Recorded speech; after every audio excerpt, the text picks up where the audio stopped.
ఆమె ఎత్తుకుందో వెంటనే ఆమెకి పాలు వచ్చినాయిట. ఆమె నడుస్తుంటే పిల్లడికి కాకుండా తన పిల్లలకి కూడా రావడము, అలాగే ఆ గొర్రెలన్నీ కూడాను మంచి ఆరోగ్యంగా ఉండటం. అంటే మనకి ఏ అవతారం చూసినా సరే జన్మతః ఆ యొక్క అవతార తత్వం తెలుస్తుంది. ఎప్పుడైతే ఈ మహమ్మద్ నడుస్తున్నాడో ఆయన పైన మబ్బులాగా ఆయన నేల నడిచేదట. అది ఒక క్రైస్తవ మత ప్రచారకుడు చూసి ఈయన చాలా గొప్పవాడు అవుతాడు అని చెప్పేసి చెప్పడం జరిగింది. అలా మహమ్మద్ ప్రవక్త పెద్దయ్యి చాలా ఆయన చిన్నప్పటి నుంచి ఎలా ఉన్నారో, ఒక సంపన్నురాలైన మహిళని పెళ్లి చేసుకున్నా సరే ఆయన పేదరికంలో ఉన్నప్పుడు ఎలా ఉన్నారు అలాగే ఆయన జీవితాన్ని కొనసాగించారు.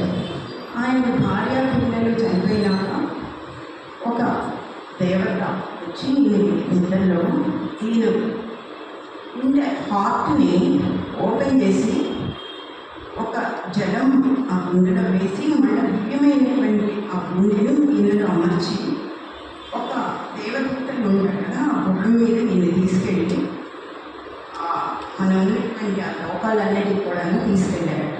ఆ దేవత తీసుకెళ్ళి నేను ఇక్కడి వరకు రాగలను, నువ్వు అల్లా ఉన్న చోటకి కూడా నువ్వు వెళ్ళగలవు అని చెప్పేసి చెప్పారట.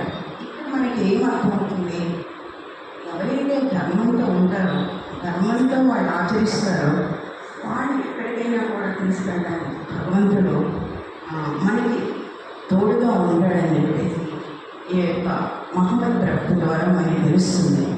ఆయన ఆ మక్కలో ఒక భావం ఉంటుందట. ఆ భావం ఇప్పటికి కూడా ప్రసిద్ధట.